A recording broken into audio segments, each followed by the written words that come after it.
Welcome to Asia Scoop. Imagine a world without instant communication, without planes, trains, or even paved roads. Now, imagine a single thread, a network of pathways, stretching over thousands of miles, connecting empires, and weaving together the very fabric of human civilization.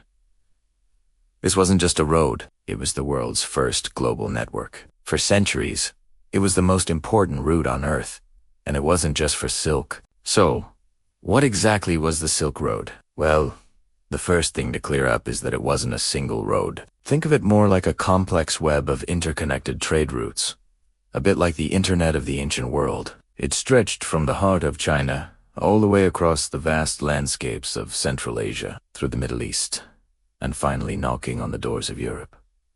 This network wasn't built overnight. It evolved over centuries, starting around the 2nd century BC with China's Han Dynasty. The story begins with an emperor's ambition. Emperor Wu of Han was looking for allies to fight his enemies, the Xiongnu nomads. He sent out an envoy named Zhang Qian on a mission to the west. Zhang Qian didn't find the military allies he was looking for, but what he did find was arguably far more valuable. He came back with tales of powerful horses, strange new foods like grapes and alfalfa, and sophisticated civilizations in Central Asia. His reports opened China's eyes to the world beyond its borders, and the first threads of the Silk Road were spun. Initially, the most coveted item traveling west from China was, you guessed it, silk. The Romans, in particular, became obsessed with it. They called China Sears, the land of silk. This fabric was so luxurious, so light, and so beautiful that it was literally worth its weight in gold. Roman senators even tried to ban it because they thought it was too decadent and was draining the empire's treasury. But the demand was unstoppable. This desire for silk created a powerful economic engine that drove trade along these perilous routes for centuries. But to think of the Silk Road as just a highway for silk is to miss the bigger picture. It was a bustling marketplace of ideas, cultures, and innovations.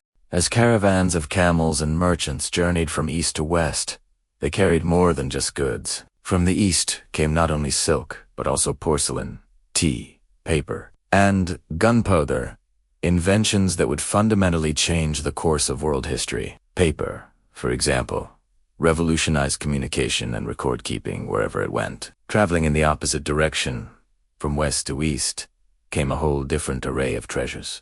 Things we take for granted today, like carrots, cucumbers, and pistachios, were introduced to China via the Silk Road. Central Asia sent its magnificent horses, coveted for their strength and speed. India exported exotic spices like pepper and cinnamon, precious stones, and textiles. From the Roman Empire came glass, gold, and silver. Each transaction, each exchange, wasn't just commercial. It was a cultural handshake. Perhaps the most profound impact of the Silk Road was the exchange of ideas and beliefs. This is where the story gets really interesting. The dusty trails became conduits for faith and philosophy. Buddhism, born in India, traveled east along these routes, carried by monks and merchants. It found fertile ground in China, transforming its cultural and spiritual landscape, and then spread even further to Korea and Japan. Majestic Buddha statues and cave temples, like the Mogao Caves in Dunhuang, still stand today as breathtaking testaments to this spiritual journey. But it wasn't a one-way street for religion either. Nestorian Christianity and Manichaeism from Persia also found their way into China, establishing small but significant communities. Later, Islam, carried by Arab traders and conquerors, spread throughout Central Asia, becoming the dominant faith in many regions that were once hubs on the Silk Road. This incredible intermingling of beliefs created a unique and diverse cultural tapestry all along the network. Of course, traveling the Silk Road was no walk in the park.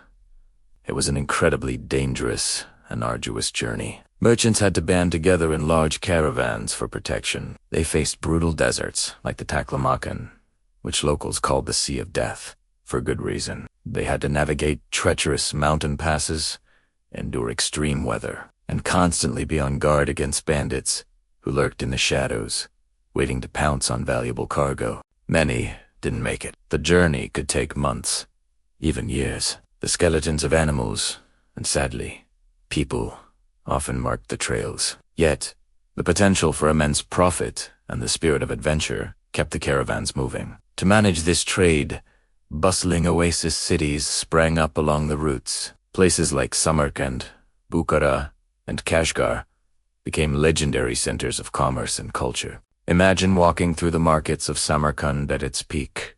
You would hear dozens of languages, see people from all corners of the known world, and smell the intoxicating mix of spices, perfumes, and roasting meats. These cities were the vibrant, beating hearts of the Silk Road, where merchants rested and exchanged not just goods, but stories and knowledge from their homelands. They became melting pots of art, architecture, and science. So what happened to this incredible network? Why don't we still have caravans crossing the desert today? The decline of the Silk Road was gradual, caused by a confluence of factors. The rise of powerful maritime trade routes in the 5th, 10th, and 16th centuries was a major blow. It became cheaper, faster, and safer to transport goods by sea. Ships could carry much larger quantities than a caravan of camels. Political instability also played a huge role. The collapse of major empires that once protected the routes, like the Mongol Empire, led to a more fragmented and dangerous landscape. The fragmentation of power meant more borders to cross, more taxes to pay, and less security from bandits. Slowly but surely, the caravans dwindled, the oasis cities lost their prominence, and the sands of the desert began to reclaim the ancient paths. The Silk Road fell silent, but its legacy is anything but silent. It's woven into the DNA of our modern world. The next time you drink a cup of tea, use a piece of paper, or even season your food with pepper, you are touching the legacy of the Silk Road.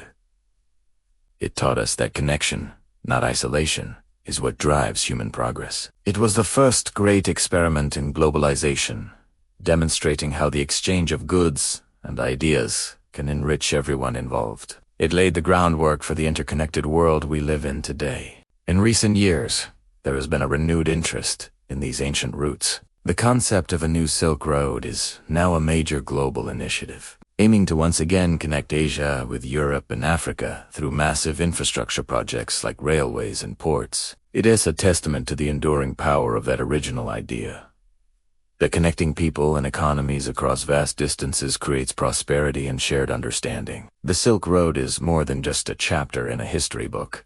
It's a grand, epic story of human curiosity, courage, and our innate desire to connect. It's a reminder that for thousands of years, we have been a global community, linked by threads of silk, spice, and shared ideas. Thank you so much for watching. If you found this journey back in time fascinating, please show your support and like, comment, and subscribe or follow for more scoops from across Asia. See you next time.